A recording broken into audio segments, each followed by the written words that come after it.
به علم, جب تک مکمل نالج نہ ہو کسی چیز کے در پہ نہ ہو تبصرہ مت کیا کرو, فلانے نے یہ کر دیا, فلانے نے یہ کر دیا. کل مجھے کسی نے پوسٹ بھیجی کسی آفیسر کے بارے میں کہ وہ یہ کروڑوں روپے کھا گیا اور یہ کر رہا ہے. میں نے کہا آپ نے خود اپنی آنکھوں سے دیکھا ہے کتنے روپے کھا گیا, وہ اپنی آنکھوں سے دیکھا ہے؟ کہہ رہے نہیں میں نے دیکھا تو نہیں ہے, لیکن یہ دیکھو ثبوت ہے. میں نے کہا ان ثبوت کو تجزیہ آپ کو اینالائز کرنا آتا ہے, آپ تجزیہ کرنا آتا ہے, آپ جج ہو؟ کہہ رہے یار.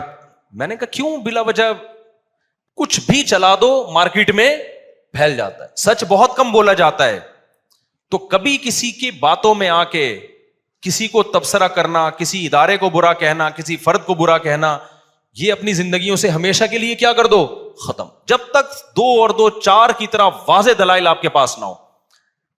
کسی کو بھی بدنام کرنا ہو نا, فیس بک پہ آپ پوسٹیں چلا دو, پھیل جاتی ہیں. لوگ کہہ رہے ہیں یہ دیکھو کیا کر رہا ہے. پہلے یہ تو دیکھو کہ اس نے یہ میرے بارے میں بھی چلاتے ہیں, کبھی عمران خان کے بارے میں, کبھی مولانا فضل الرحمان کے بارے میں پوسٹ. میں بیٹھا ہوں مجھے پتہ ہی نہیں, میری ایک پوسٹ آ جائے گی عمران خان امام مہدی میں کوئی فرق ہی نہیں ہے, ایسی زبردست پوسٹ چلا دیں گے.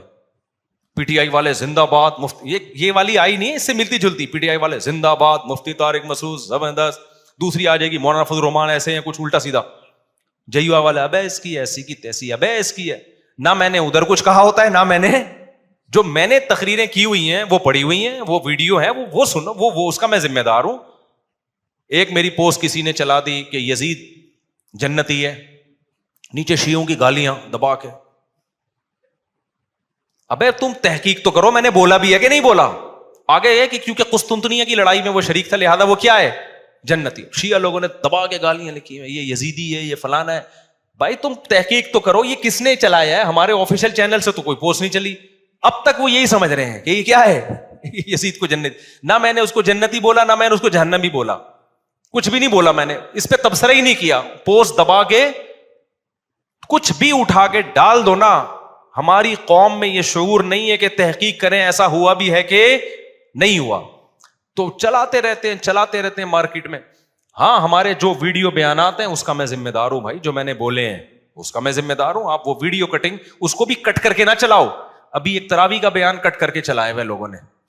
تراویح کے بارے میں یہ کہہ رہا ہوں کہ نبی صلی اللہ علیہ وسلم سے کوئی تعداد ثابت نہیں ہے. ادھر ٹک یہاں روک دیا. اور اتنی بات کہ بھائی اگر صرف حدیثی کو دیکھنا ہے تو پھر تو غامدی صاحب صحیح کہہ رہے ہیں, یہاں کٹ کیا.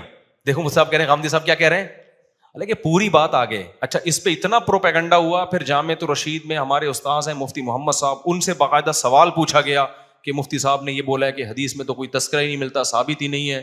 پھر انہوں نے اس کا جواب دیا. اتنا پروپیگنڈا. حدیث میں تبصرہ نہیں ملنے کا مطلب یہ ہے کہ سند کے لحاظ سے کوئی صحیح حدیث ہمارے پاس موجود نہیں ہے کہ جو نبی نے 3 دن تراویح پڑھی تھی کتنی رکعتیں تھیں. لیکن حضرت عمر کا عمل بتاتا ہے کہ نبی نے 20 پڑھی ہوں گی. تو نبی سے ثابت ہونے کے لیے 2 طریقے ہوتے ہیں. ایک ہے تواتر, صحابہ کا عمل, وہ خود بتاتا ہے کہ نبی نے کیا کیا ہے. ایک ہے حدثنا فلان کے ساتھ کوئی سند. بہت سارے شریعت کے احکام آتے ہیں حدیث میں نہیں ملتے, صحابہ سے پتہ چلتا ہے. رکوع میں جا کے جب ہم کھڑے ہوتے ہیں ہاتھ چھوڑنا ہے ہاتھ باندھنا ہے, حدیث میں کوئی تذکرہ نہیں ہے, لیکن پوری امت کیا کرتی ہے, ہاتھ چھوڑتی ہے. کیوں؟ تواتر عملی ہے. امت کا عمل بتا رہے کہ نبی نے ہاتھ چھوڑے ہوں گے. ہم یہ جو عورتیں ہیں صفا مروہ میں دوڑتی نہیں ہیں, چلتی ہیں. نبی سے تو کچھ بھی ثابت نہیں ہے, نہ حضرت عائشہ سے ثابت ہے کہ دوڑنے کا حکم دیا یا چلنے کا حکم دیا. پوری امت کر رہی ہے تو ہم فرض کر لیتے ہیں کہ صحابہ نے بھی, صحابیات نے کیا کیا ہوگا, وہ بھی چلی ہوں گی اور نبی نے چلنے کا حکم دیا ہوگا. صراحتاً نہیں ہے لیکن یہ بھی نبی ہی سے ثابت ہے. اور بہت سارے احکام ہیں. تو جو ہر مسئلے پر حدیث مانگتا ہے نا وہ خود علم سے کورا ہے. اس کا مطلب اس کے پاس نالج نہیں ہے. حدیث صراحتاً ہوتی ہے یا دلالتاً ہوتی ہے, اس کو دلالتاً کہتے ہیں. جیسے امام مالک بہت سے مسائل پوچھا گیا کہ اس کی آپ کے پاس کیا دلیل ہے, انہوں نے کہا اہل مدینہ ایسے کر رہے ہیں. کیا مطلب, جب مدینہ والے کر رہے ہیں تو نبی نے کیا ہوگا. تو نبی کا عمل براہ راست نہیں پہنچا لیکن دلالتاً پہنچا ہے. خیر 2 آیتیں پڑھ کے بیان ختم کرتا ہوں. تو اللہ فرماتے ہیں جب تک یقینی علم نہ ہو تبصرہ نہ کیا کرو. آگے اللہ نے فرمایا